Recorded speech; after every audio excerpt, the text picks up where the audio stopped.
Hindi pa man humuhupa ang baha mula kahapon, muling ulan ng malakas ang mga kapatid natin sa Bulacan. At para ipasilip sa atin ang kanilang sitwasyon, live mula sa Kalumpit, si Traffic Tito Mondi Lopez. Tito Mondi, naku, good morning. Gaano bang kalaki ang itinaas ng baha dyan ngayon sa inyo?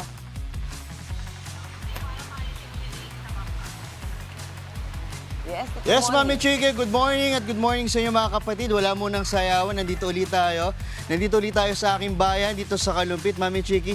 Nandito nga tayo sa mismong barangay Ibaw S sa may Northville 9. At makikita po natin, ito, nakasakay na kami sa bangka. Kwento ka lang na mabilisan, itong bangka na makikita nyo, isa sa mga dinonate ng Victory Liner, yung bus company na yung kasi madalas, yun yung mga sinasakyan ng mga taga Bulacan, paluwas ng Maynila, lalo yung mga pamonumento, isa na ako dyan. At ito makikita nyo, Mami Chiki, na kailangan na natin magbangka kasi mula dito sa phase 1 na to hanggang bewang na yung baha.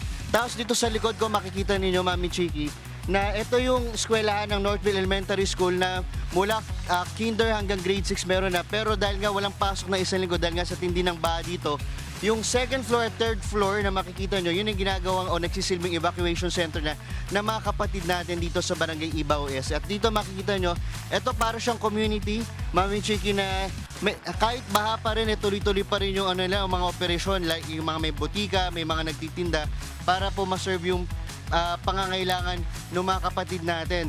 Tapos ito, Mami Chiki, base doon sa information na nakuha namin sa LGU ng Kalumpit, ang Ibaw Este ang may pinakamaraming apektadong pamilya na mayroong 4,675. Ganon kadami sa kabuuan ng 46,498 ng taga-Kalumpit na apektado nitong baha na dulot ng habagat.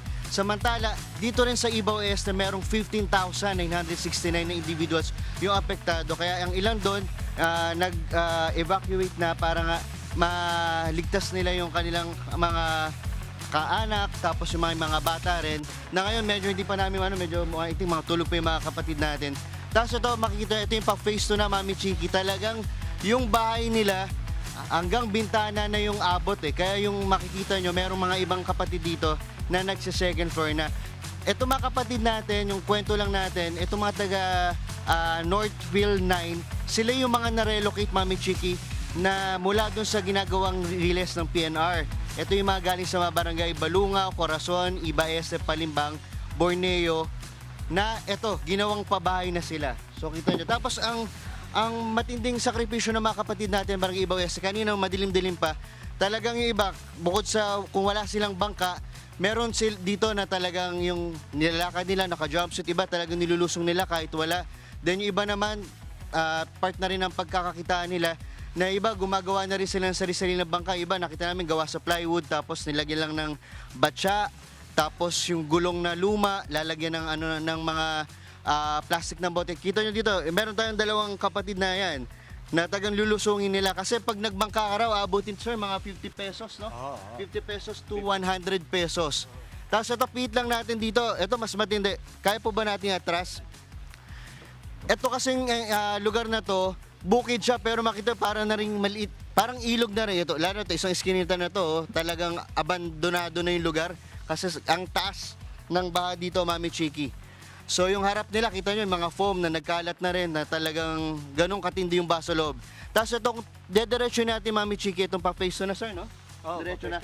Hanggang padibdib na yan, ganyang kataas. Lalo ngayon, habang ang mahirap dito, Mami Chiki, sa Ibaw S, lalo na sa Kalumpit, habang patuloy yung pag-ulan, mas lalo nakadagdag siya sa baha. Tapos, kung wala mang ang panalangin nga ng mga kapatid natin na taga Kalumpit, matigil na yung ulan kasi dito sa Ibaw S, madalas 1 month bago mawala yung tubig, sir, no? Ganon katindi yung So, paano pa pag umuulan? Di mas lalong dadagdag pa ng ilang araw. Ganon katindi yung sitwasyon dito, Mami Chiki.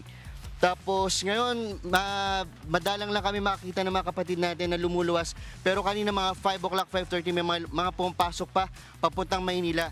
Tapos iba nga, may nakasulubong ako, Mami Chiki, kung biro man iba, may naka-boxers pa. Tayang bit-bit nila yung kanilang pamasok, tapos may naglakad talaga naka-boxers. Tapos pagdating na lang doon sa may bahagi ng bagbag na tuyo ng kalsada, doon lang sila magpapalit at doon sila sasakay papuntang terminal po sa may Malolos. ay makita na ano pa ba ano natin dyan. So ganito katindi, kaya maswerte na lang din po yung mga kapatid natin dito sa may Northville na may second floor. Pero madalas po dito sa mga walang second floor talagang hindi na po pwedeng matuluyan. Kailangan na po talagang tumira po sa evacuation.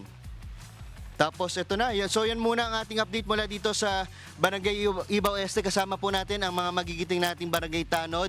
Balik sa inyo, Mami Chiki, ingat po kayo.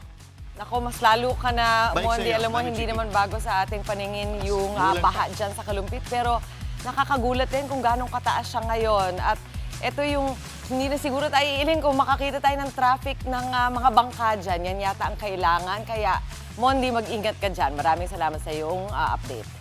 Hindi pa rin madaanan ang ilang pangunahing kalsada sa Bulacan dahil sa matinding pagbaha. Ang epekto niyan sa ating mga kapatid na residente ipapasilip sa atin ni Tito Mondi Lopez. Tito Mondi, ano nga bang sitwasyon ng mga kapatid nating taga dyan?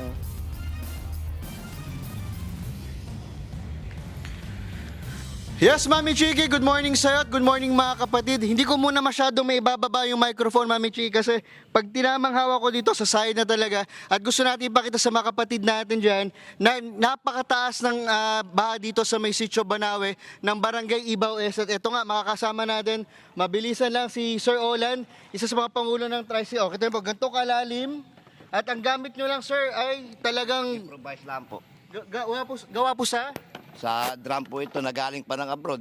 Opo, talagang ito yung pinanggagamit nyo po para makaalis po tayo doon, no? Wala po ang aming transportasyon dito para makabili ng pagkain sa labas. Opo. Sir Olan, doon sa likod po, masasabi natin ba more than 100 families affected natin. Kumusta po kayo doon? Hindi na tayo makakapunta doon kapatid kasi ako, 5'7 lang ako. Lagpas tao na daw eh. So ano pong sitwasyon po nila doon? Magpapatong lang po ng lamesa hanggang liig na po tubig doon. Yung bandang likuran hanggang lampas tao.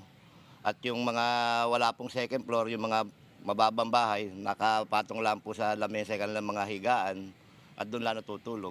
Nagtitiis doon yung mga lalo yung mga bata. Ganun katindi po. Lumalapit na ako kay ano. Ito po, marami pong salamat. Ingat po kayo, Olan. Ito, makakausap na rin natin. Samantalin na natin. Ito, medyo pababa na. Si Cap Alex Manyo ng Barangay Ibaw Este. Cap, mabilis lang. Gusto ko na languin eh. Para lang makausap natin. Cap, ano pong panawagan natin? Good morning po. Kap, ano panawagan po natin? Ganito lagi sitwasyon natin sa Barangay Ibaw Este. Yes, sa taon-taon pong nagdadaan, mas lalo pong gumagrabe at tumataas ang level ng tubig. Ang kailangan po natin, pansamantala, karagdagan pong ayuda para sa mga kabarangay ko po, mga pamatid gutom, sa kabila po ng tulong ng pamahalaang bayan at pamahalaang panlalawigan, kailangan pa rin po namin ng tulong ninyo. At higit sa lahat, yung pangmatagalang solusyon, tamang flood control project po para naman po lumuwag, maging magaan po ang aming pamumuhay. Okay. Kap, mga ilang buwan natin itong titiisin? Sa mga nagdaang taon, 3-4 na taon na, umaabot ito hanggang buwan ng Disyembre. Bagamat hindi ganito kataas dahil sa maramihang malakasang pag-ulan, subalit ang tubig na nanatili po sa lugar na ito hanggang buwan ng Disyembre. Okay.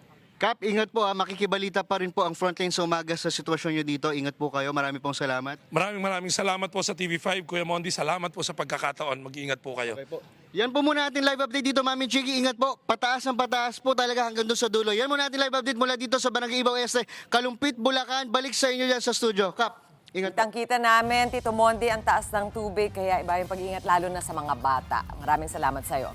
Mga kapatid, dito Alvin Pura po na laging may panahon para sa iyo, umaraw man o umulan, dapat laging handa. Kaya para maging updated sa pinaka-latest weather updates, mag-follow at mag-subscribe na sa social media pages ng News 5.